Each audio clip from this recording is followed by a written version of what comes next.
was the end of an era. Start of me.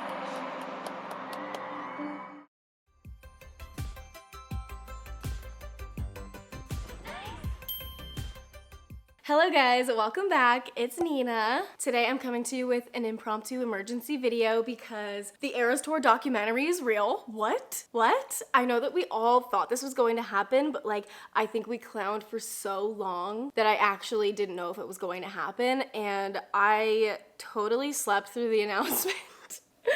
Which literally happens every time. I like tell myself before I go to bed, I'm like, okay, I'm gonna wake up at 5 a.m. or whatever, and then I totally forgot to set my alarm, and then I woke up, and then I was like, oh shoot. So we are gonna start this video off, and I'm just gonna watch it again because I've only watched it a handful of times, and I feel like there's so much.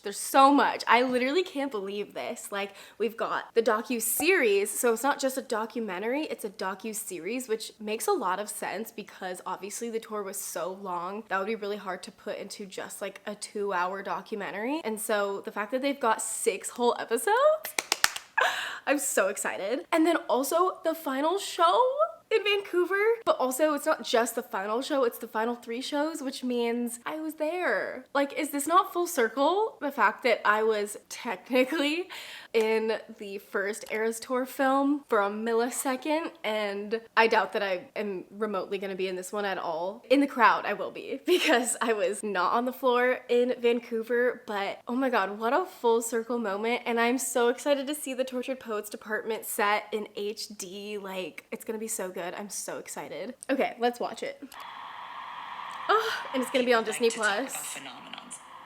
Almost as if it was pieces falling into place. Oh my god, the sticky notes. As if it just happened. Wait. I wonder what else she considered on the set list and how they like chose what they chose. Like, I cannot wait to see that process because it looks like they're going to give us that. Oh. I think this is just the track list of each album on sticky notes, and she must have just put all the sticky notes on a big board, and that's kind of how she started out, because we've got Everything Has Changed, You Were in Love, which would never be on the set list, sadly. Wow. On Her and Travis. I do wonder if this is going to go as far back as the beginning, before the tour even started, like the planning of it. I don't know if they got, you know, through the first part of the tour and they're like, oh shoot, this is gonna be historic, we better start filming, you know? I feel like it might be heavy on the second leg in 2024. The Eras Tour wasn't when all the pieces fell into place. This tour was just when every single one of us who had done so much work. Oh my god. Pushing inch by inch. Gracie! We all clicked together. Oh my god. Gracie and Sabrina being in the trailer. Oh, so good. We have broken. And then behind the scenes of her and Travis doing their little bit where he carried her. Oh my god, we're truly being fed. Every single record you can break with this tour. And her parents. The only thing left is to close the book. I'm gonna cry. I'm literally gonna cry.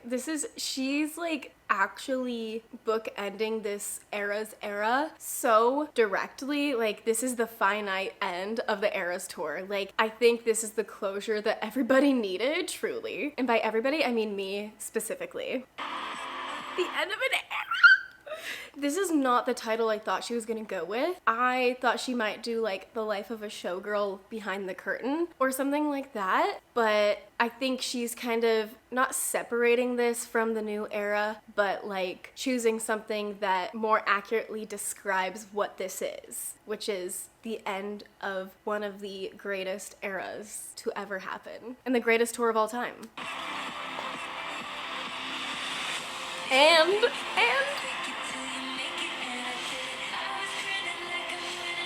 the final show, featuring for the first time the Tortured Poets department. I wonder if they'll have like Florida? I don't know.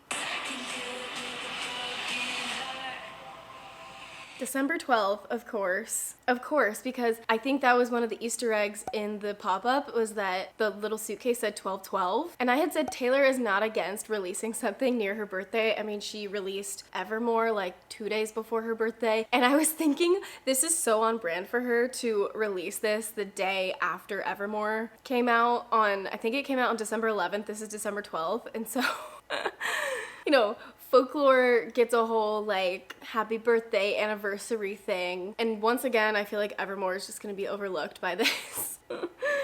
Because basically, like, Evermore is in the second leg, but like also it's mostly just Folklore. I also saw that they're not releasing all 6 episodes at once. They're releasing 2 on the 12th, and then for 2 weeks after they'll release the other 2 and then the next 2. Honestly, I kind of love that because then we'll have something to look forward to every week, and then we can like, you know, process it as it comes out.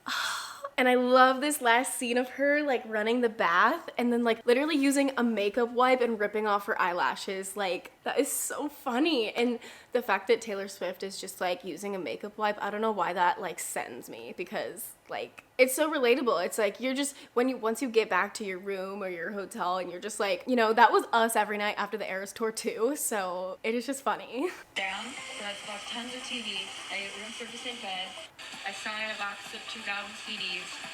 She signs CDs, which is low-key crazy. That kind of makes sense, because if she was doing that in 2023 as well, she would have been signing for the Tortured Poets department signed CDs. If she was doing it last summer on the Eras tour, she would have had to do that photo shoot so early on. Maybe this was like the last leg of the Eras tour that she was signing these CDs, which is so crazy to think about that she signed these a year ago. But it makes sense that she does it little by little because, oh my lord, I don't even know how many signed CDs she dropped, but it feels like everybody was able to get one. And I just love that. After a 3.5-hour show, she comes back and she like signs CDs. Like, I would not want to do that. She's just, yeah.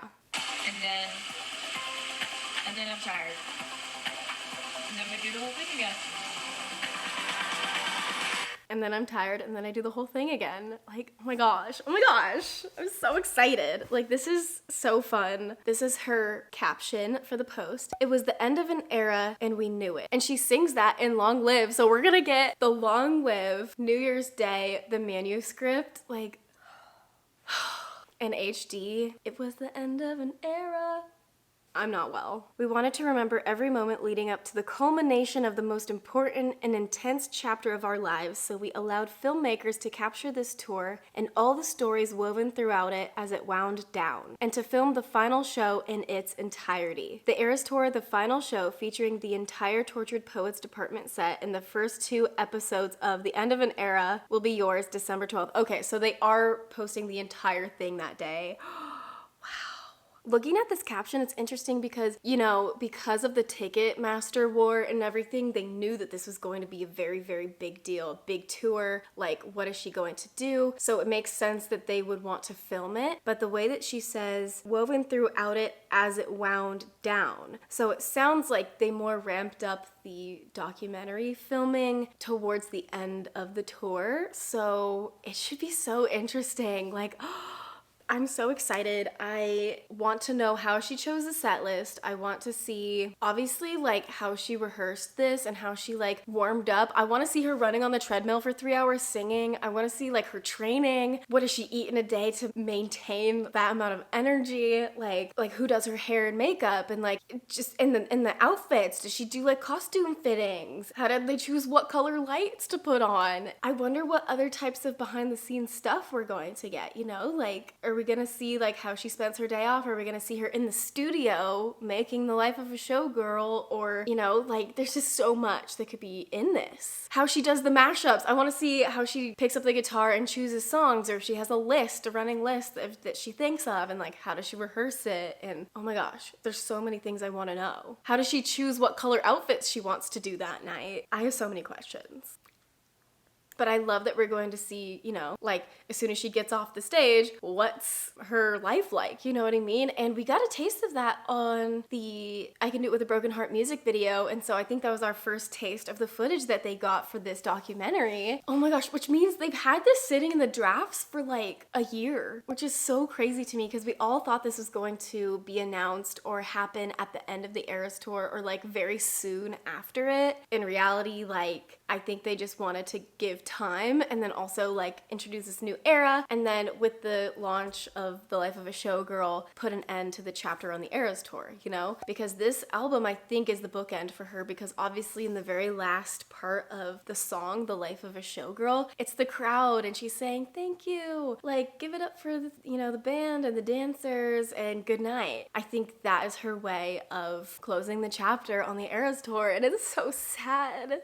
I literally was watching my Eras tour vlogs the other day because that's what I do when I want to feel something, and I was just watching the LA shows and getting so emo about it. She also just posted this picture and it was acknowledging the fact that she broke the record for most pure sales of an album in 1 week. Beating a record that was set 10 years ago is insane, especially because of the streaming age and like everything being online and nobody technically like needing to buy physical copies of albums. CDs specifically, because I feel like all the cars today are made without CD players in them, and you would need an actual CD player to do it. And a lot of people are really into vinyl collecting because they're pretty and the different pressings, and it's more of like a collector's thing. Also record players, I collect vinyl and it's fun to play them on the record player in your house. It's like a decor thing too and a novelty thing. But even so, like it's insane that she is able to sell that many copies. Obviously I buy so many of them, but people get really angry because they're like, oh well, it's just because she has so many variants and so many different deluxe this and that and the other thing. And truly she's not doing anything different than any other artist. If anything, she's doing it better because she's having unique album artwork, unique poems in each album, really fun cutesy merch to go along with it, beautiful vinyl pressings and different covers that are so unique to each variant. Whereas other artists, they'll have the same cover and they'll have like 15 different color vinyl, and yeah, it's cool, but like it's all the same, you know, there's nothing really different about it besides the color of the vinyl. And the other thing is like, you know, she can sell them. People want to buy them. I want to buy them. It's not her fault that her fans will buy that many albums. It just proves like how strong the Swiftie fan base is. And I saw this post the other day that kind of like hit the nail on the head. Oh,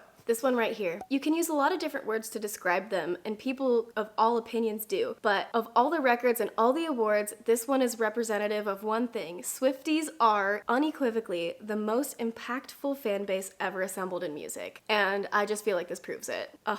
Love. And then so Taylor said, I'll never forget how excited I was in 2006 when my first album sold 40,000 copies in its first week. I was 16 and couldn't even fathom that many people would care enough about my music to invest their time and energy into it. Since then, I've tried to meet and thank as many people as I could who have given me the chance to chase this insane dream. Here we are all those years later, and 100 times that many people showed up for me this week. That's insane. I have 4 million thank yous I want to send to the fans and 4 million reasons to feel even more proud of this album than I already was. Thank you for going out to celebrate this project in the movie theaters, investing in vinyl, streaming, watching the video, buying CDs, reading the poems I wrote inside the packaging, and immersing yourselves in the life of a showgirl. I'll cherish this feeling forever. Just wow. Thank you for the lovely bouquet. Of course. Ugh, love. She is the greatest of all time, truly.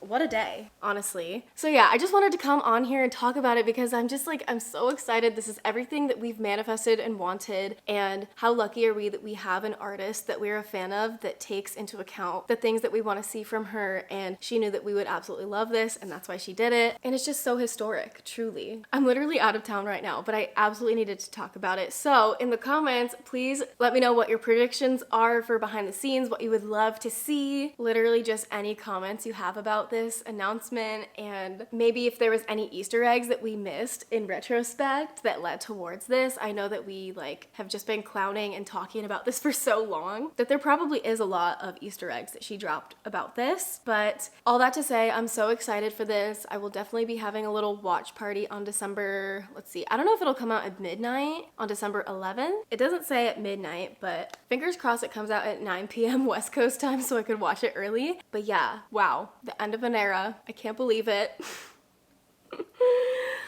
Okay, thank you guys for being here. I have a lot more showgirl content to come, so make sure that you're subscribed and like this video if you like what I'm doing, and I will see you guys in the next one. Bye.